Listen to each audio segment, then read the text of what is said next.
God, I hope this works. This is the weekend edition of Fear and Greed Business News You Can Use. I'm Michael Thompson, and for the first time, good evening, Sean Aylmer.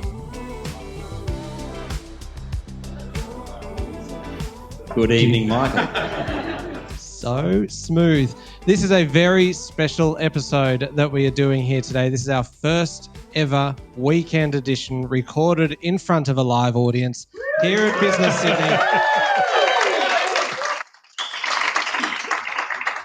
That was well done. That was almost as though we prepared that. Now, for any new listeners, if somebody has been dragged along this evening by someone who has never heard Fear and Greed and never heard a weekend edition, this is basically what we do. The weekend edition is a debate, right? So we work through 4 separate categories, and Sean and I each nominate what we think is the biggest business story of the week, the most remarkable business story. There is a mystery category that we change every single week, and then our favourite business kind of related story.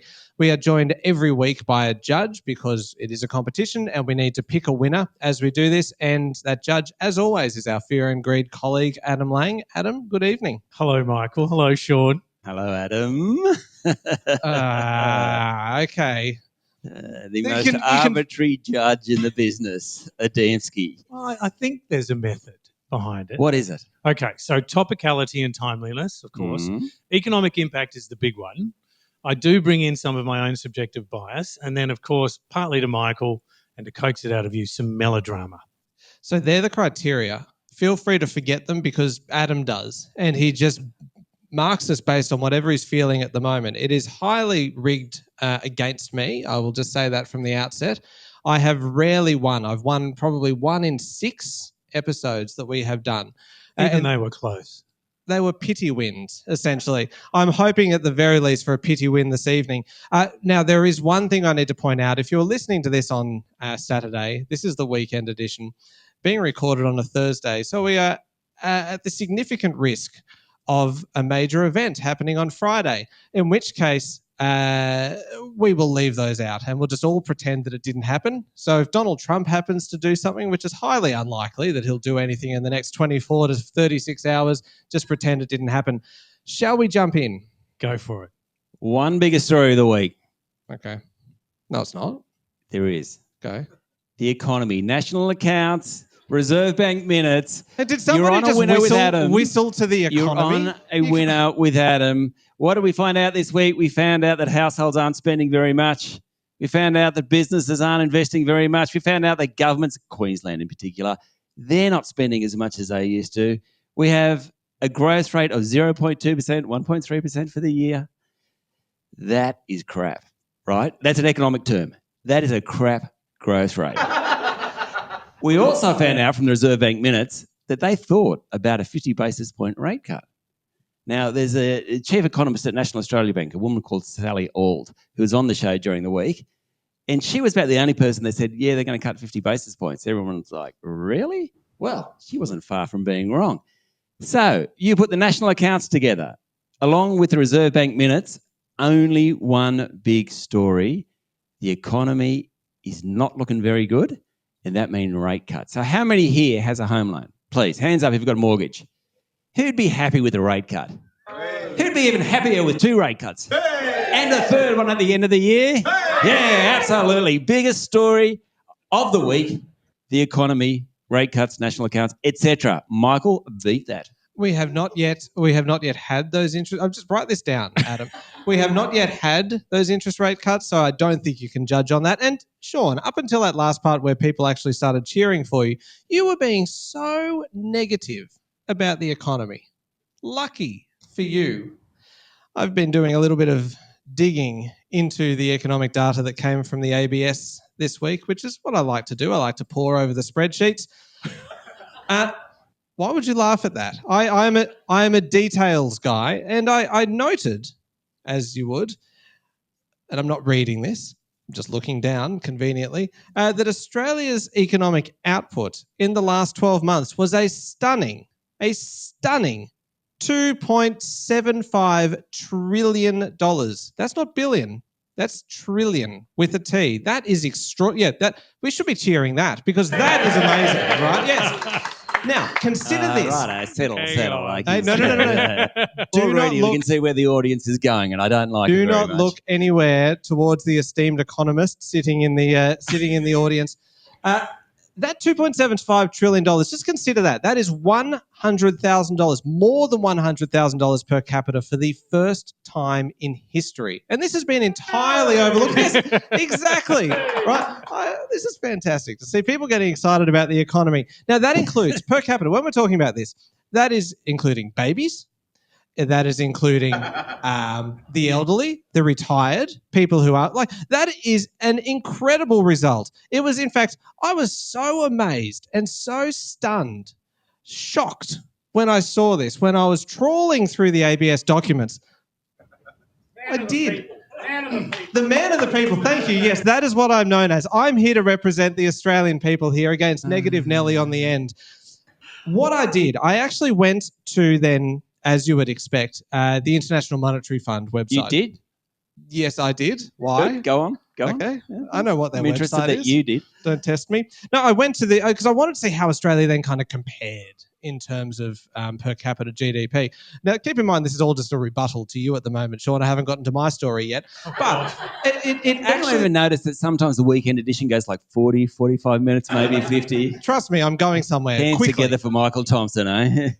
Yeah, exactly. You are interrupting, and I trust that you will penalise him. But consider the fact, once again, referring to nothing in front of me, on the IMF's figures, this is staggering. And I hope everybody brought a pen because you want to write this down. Australia's per capita GDP is 11th highest in the world, right? 11th, which actually sounds pretty good.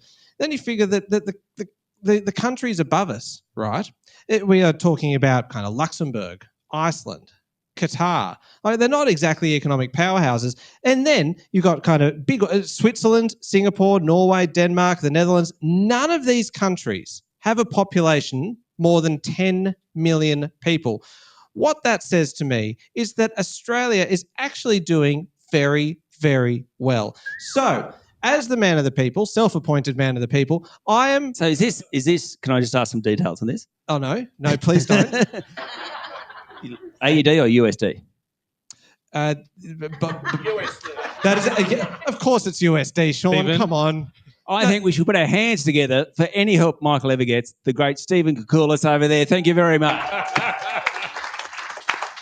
Stephen Koukoulas. Wait, we haven't gotten to your... Our resident economist might have fed me a couple of statistics in the hope that I would win. Keep in mind that was all just a rebuttal to your 8 minutes in. Go on. mediocre entry. My actual story, the biggest...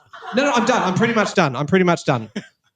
Except for the fact that I haven't actually started yet. My actual story for this week, very, very quick one, wage rise, minimum wage increase. We had the Fair Work Commission this week announcing a 3.5% increase in the minimum wage. And obviously there's a stack of awards that are based off that as well. Did you just laugh? Okay, can I just say... I'm not familiar with the economic term, a stack of awards. It's defined as a stack is any more than 80. I don't actually know that that's the case. But the fact is, it's very off-putting when the judge is sitting next to you and the judge laughs at a point that you make when you weren't trying to be funny. Unions wanted a 4.5% increase. Business wanted 2.5%. And the fact that it came in at 3.5% kind of sounds like it's pretty well exactly in the middle. We've got inflation that's sitting around 4.5, 2.5, 3.5 sounds like it's exactly in the middle. Yeah, it's approximately. Or exactly, I suppose, actually, if you want to get technical, but I suppose. Inflation sitting at 2.4%. What that basically means, this is a real wage rise. There you go. People can actually buy more. This means a lot. You know who it means a lot to? Oh, here we go. Australians. It means a lot. Hey. Yes. Cheer for Australia. That's right. And just to be very clear, if I do not win this, it will be un-Australian and you will be declaring yourself to be an enemy of the state. I don't think I've ever gone that far. No, you have. Okay, all right. All right, please. Now, thank you, yes. To the judgment. Okay, so just a quick one. GDP 11th in the world. That's great. Do you know where we've come from? Like, where did it go up, down, sideways? Yeah, it's actually been kind of... Stephen? It's relatively stable. At 11. Yeah, it's nothing new to see here. Stable at 11. Yep. Okay. Michael, you win. I know this is going to be. Yes, thank you. Thank you. So we got a go squirrel there from the crowd, right? You know when you're angry at yourself and you're doing something and you go, "Oh, Sean, you're an idiot," right? You talk about yourself in the first person. Michael actually uses his nickname. So his nickname is Squirrel. And so when he gets angry, he doesn't go, "Michael, you're an idiot." He goes, "Squirrel, you're an idiot." He's the only person I've ever seen use his nickname like that. It's kind of The affectionate. squirrel. Yeah, the squirrel. No, it's affectionate. Like I'm going to be gentle to myself, even when I'm reprimanding myself as we're working. That's a good victory. 1-0. Can you tell me, Judge, if you want to call yourself at this point, which I'm not sure you should, why? I can. Because So, seriously, how many people here are on the minimum wage? Okay, a couple of my kids over there. How many people have got? How many people have got a mortgage? Thank you very much. Go on, Adam. yes. Tell us why you. So, did that. look, Sean, your figures, national accounts, backward looking as they are really dire. And there is actually some good news. I think the wage rise, even as you said during the week, it's good news. It's a good, valid decision. Don't just try and make using your own words against you. It's glorious. There is, I think, good news in lifting the minimum wage. I think you pointed out it's about 11% of roles are actually paid at that level. So I think to lift that base is a very, very good thing. So I'm thinking that it's a win. So well played, Michael. Thank you. Thank you. Thank you, everyone. What's great about this is that we're really like poor losers, but we're also really poor winners. So there is no grace in this at all. No. And No grace in the crowd. no, this is Clearly. true. This is true. Okay, let's move on quickly because we have been waylaid slightly by it's a team effort. Most remarkable story. So that was the biggest business story of the week.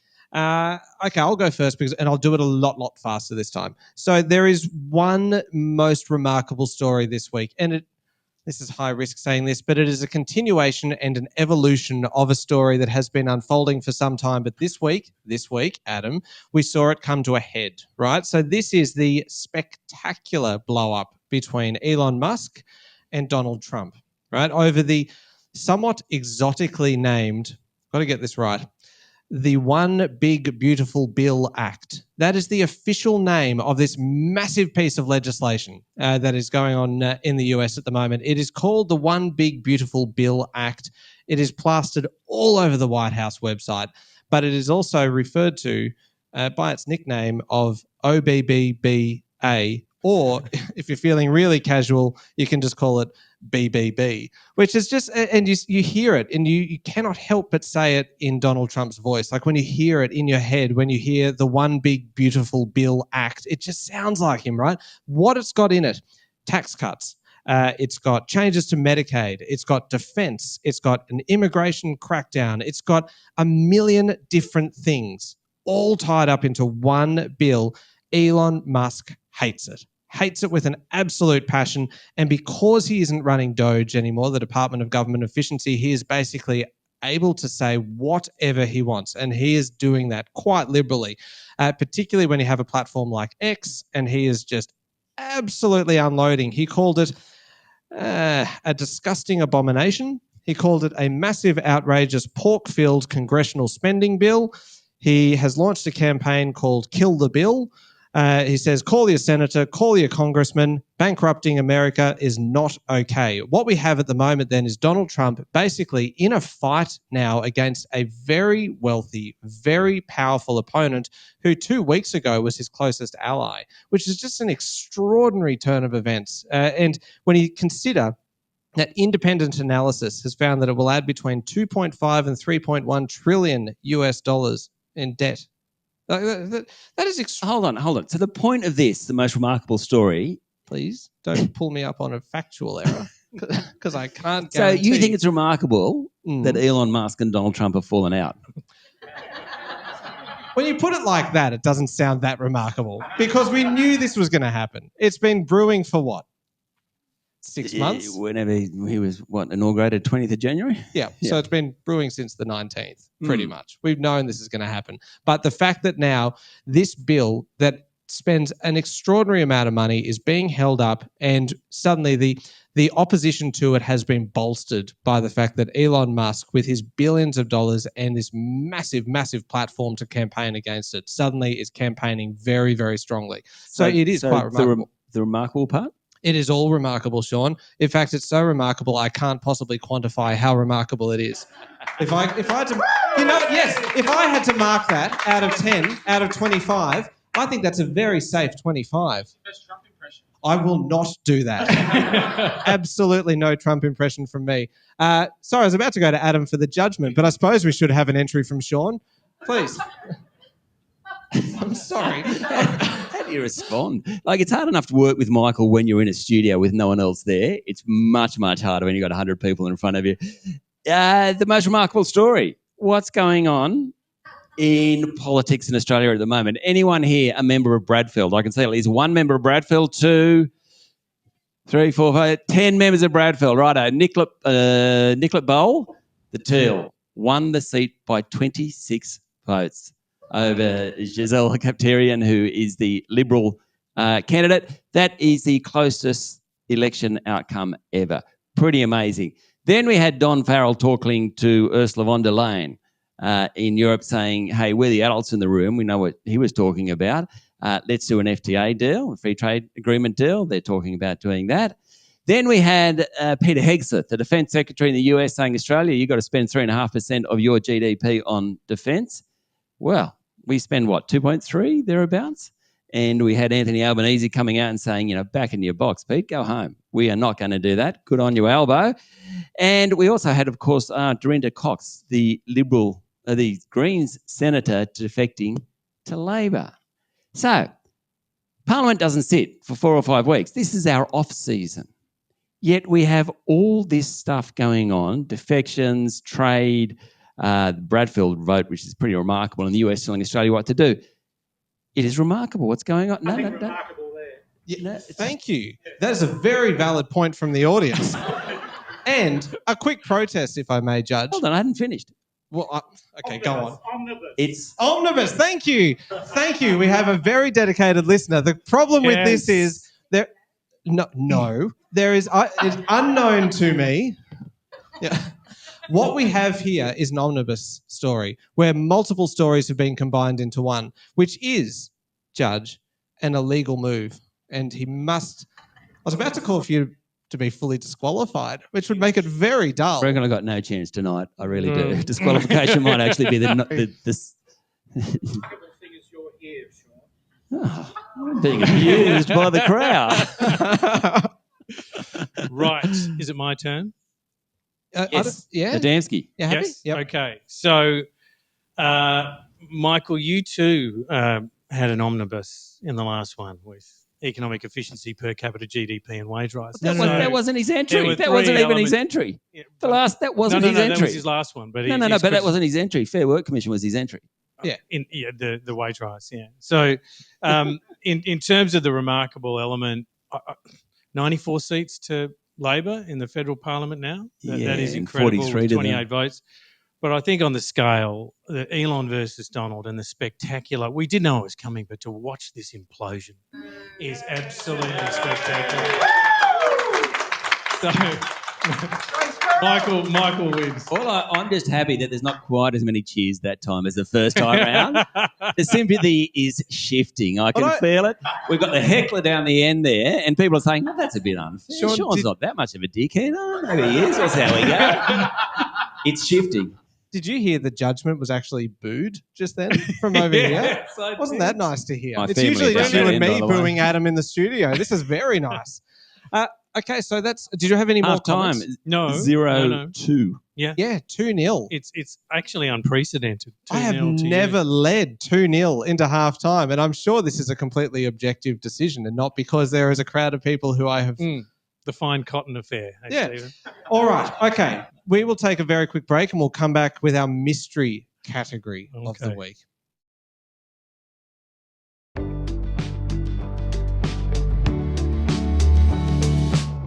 All right, Sean, I am leading 2-0, just to recap where we're up to with the score. We are here at Business Sydney with a very impartial live crowd, which is actually really nice to see. The fact that I have said for so long that I am the man of the people, tonight, vindication, because I've never been able to provide proof of that. But now there are people cheering for me. This is going to my head. This is quite extraordinary. It is 2-0. All right, big deep breath. Squirrel, let's do this. We are... Now on to our mystery category. So the mystery category changes every week, and we do this to keep Adam on his toes. He doesn't know what the category is going to be. And so the category this week is very mysterious. Well, actually, that's for a mystery category, that's probably self-evident. The category is dead companies coming back to life, which, Right. yeah, very, very exotic. Well, almost dead. Yeah. Companies Yeah, coming I back to mean, life. It's an exaggeration. It's fine. We're also here to celebrate fiction, so we can kind of embellish things. So, Over to you. okay. Virgin Australia. Yeah.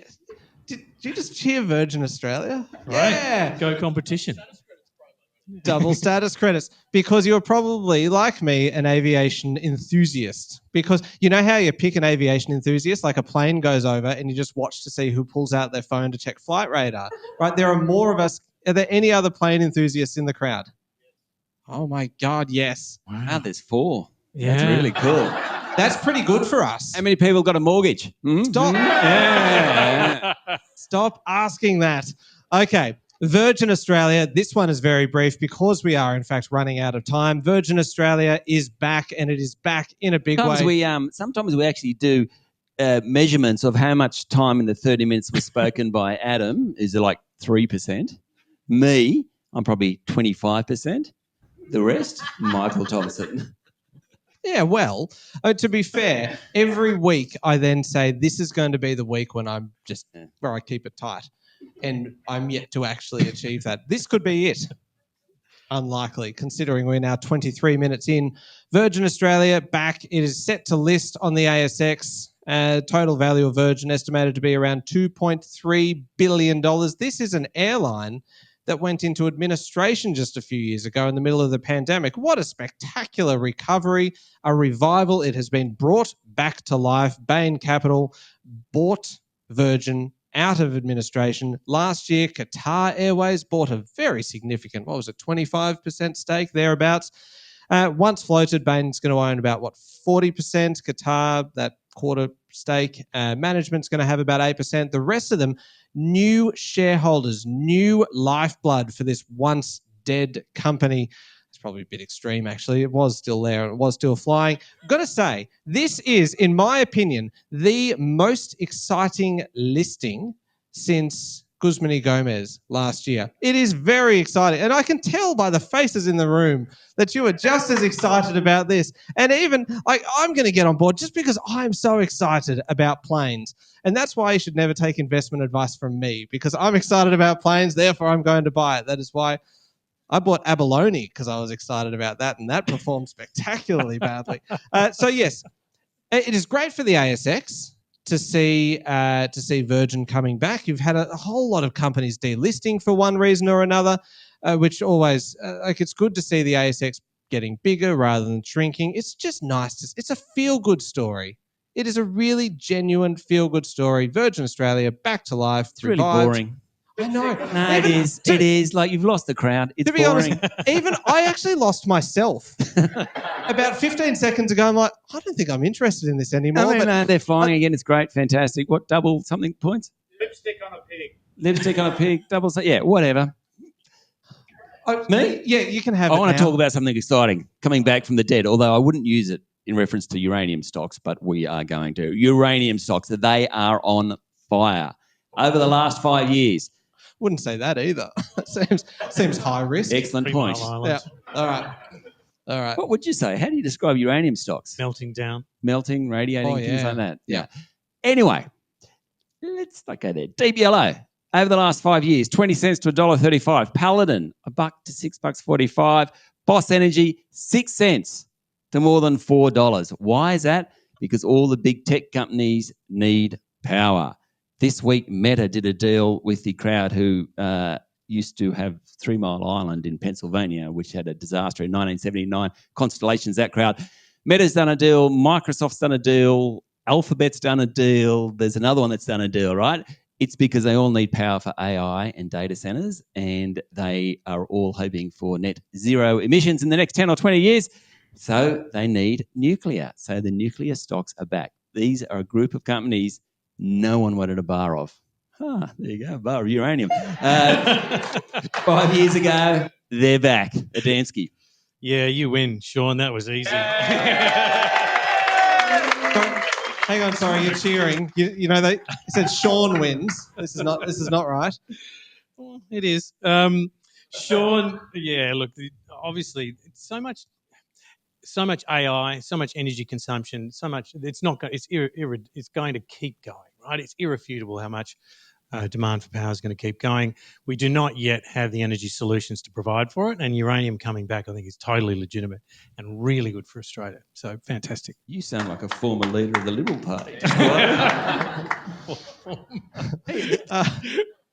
I think the great thing about Adam's judgment is often it's got nothing to do with anything that Michael or I have said, and he actually makes the story far better than it actually was. So I appreciate it.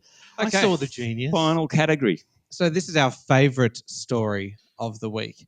And what I can see happening here is that the victory that I was very confident about is just slipping away from me. Don't because lose faith, Michael. I know what I'm going to do for my favourite story. And I'm sure... The bees! Yes. But keep it to yourself. How? Okay, Sean, you go first. My favourite story. So how many people here invest in some way or other? Via their super fund, perhaps? How many? Every single one of us. This is for you, right? The ASX is back. We had a couple of really big deals this week. We had Soul Patts and Brickworks merging after years and years. Soul Patts, it opened a pharmacy in Pitt Street in Sydney in 1876 and has been operating ever since. Brickworks, Michael, what do they do? They make bricks, Sean. Very much, Austral Bricks. That's been going for 60 years. They merged. They've got kind of cross shareholdings. That was good. We had the Virgin deal, which Michael's already spoken about. And who here owns Commonwealth Bank shares? 181, 182 bucks a share. $300 billion, that company. If you add the market value of National Australia Bank, Westpac and ANZ together, they're $320 billion. Commonwealth Bank is $300 billion. What an incredible company. Did you know it is about the same size now, Commonwealth Bank, as Uber, PepsiCo, McDonald's. What else, Michael? Disney. Yes. What an incredible story. So my favourite story of the week is the return of the ASX. Soul Patts and Brickworks, Virgin and Commonwealth Bank. Michael, take us home. For a business podcast, it is very, very hard to beat a story about the success of the ASX. Fortunately, a truckload of bees crashed in the United States. The driver was okay. We'll get that out of the way up front. He was fine, so we can talk about this. So was the driver okay? I said that, and then afterwards I thought to myself, I actually didn't check that. You know what? He was. He absolutely was. Yes. He was okay? Yeah. No, got a lot of nods. It's been independently confirmed by the audience that the driver was okay. So we can settle that. Okay, background to this. Millions of bees, right, on this truck. The truck turned over. This was in Washington State in the US. Bees escaped. Lots of warnings from officials and authorities to avoid the area, as you would. The county sheriff, right, get this. This is my favourite part of the story. The county sheriff initially said there were 250 million bees on the loose from this. They then downgraded that to 14 million bees. So I want to know how they got the 250 million figure in the first place. Was it just someone counting? He's like, okay, 1, 2, 3, 4, 250 million. And then he actually assessed it and realised that no, there are significantly fewer bees on there. 32,000 kilograms of active honeybee hives were being transported when this flipped over with their 14 million bees in them. They had to bring in master beekeepers to recapture these. Cool and job. it is a cool job. And if anyone knows beekeeping, that is a hard industry to earn your stripes. Yes. Thank you. Thank you. And you know why they probably thought it was 250 million bees? Because it was a particularly big truck. If anyone knows trucks, it was likely to be a B double. Yes, another good one. All right. It's not a truck crowd. Okay, that's fine. The real tragedy. The family and friends are Ferrets. laughing and the rest are going, oh, No, no. the real. Oh God, I'm It's like the standing up Ray and getting Hadley morning excited. show. The real tragedy, Sean, of this story was where Yes, the bees Michael. were going. Do tell us. I wasn't able to confirm this, independently verify this before I walked in, but I have it on good authority that driver was in fact taking those bees to their very first concert. They were going to see Sting, thank you, or Beyonce, or the Bee Gees, or the Beach Boy. Take your pick. There are limitless options. 250 million bees, downgraded to 14 million bees. Those who don't know Michael, he spent a career in talkback radio with Ray Hadley. What a surprise, eh? The puns. Oh.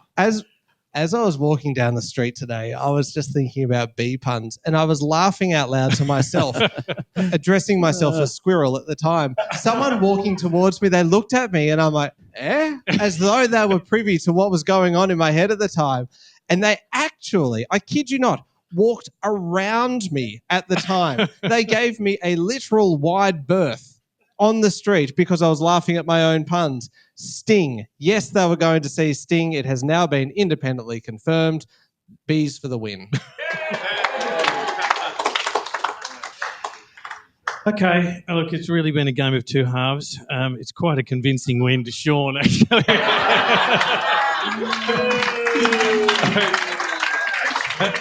This is where it gets exciting because now we go to the points, right? Because it's 2-2. And you allocate it. You mark each category out of 25 as you go.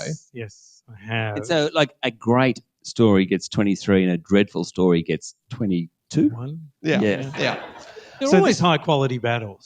This could go either way here. All right, so it's a dead heat on the score count. Sean, 93 points. Never good when he says your name first. Michael, 93 points. It's a draw. We need a tiebreaker on that. We've never had a tiebreak before. Then Michael wins. No. That's the crowd. Yes, we are going to put this to a vote. I have had a bad history with democracy going against me. I once set up a students' union when I was in high school and got a lot of people turned out. There's about 40-odd people turned up to the first meeting of the Independent Students' Union. And I sat up the front and it was all going well. And then I heard these murmurings in the crowd of people saying, we need a constitution. We need to have elections. And I could see where that was going, and I did not like the sound of it. I disbanded the entire union, and nobody ever met again. Democracy does not always go in my favour. Let's put it to a vote. Oh, all right. By popular acclaim? Yes. All right. So, there's a lot of family on both sides. So, all right. To those who think Michael really won on economic impact, please cheer loudly. Michael. On melodrama. Judge me not on economic impact. That bee story. Okay. And those who think on economic impact, Sean Aylmer wins.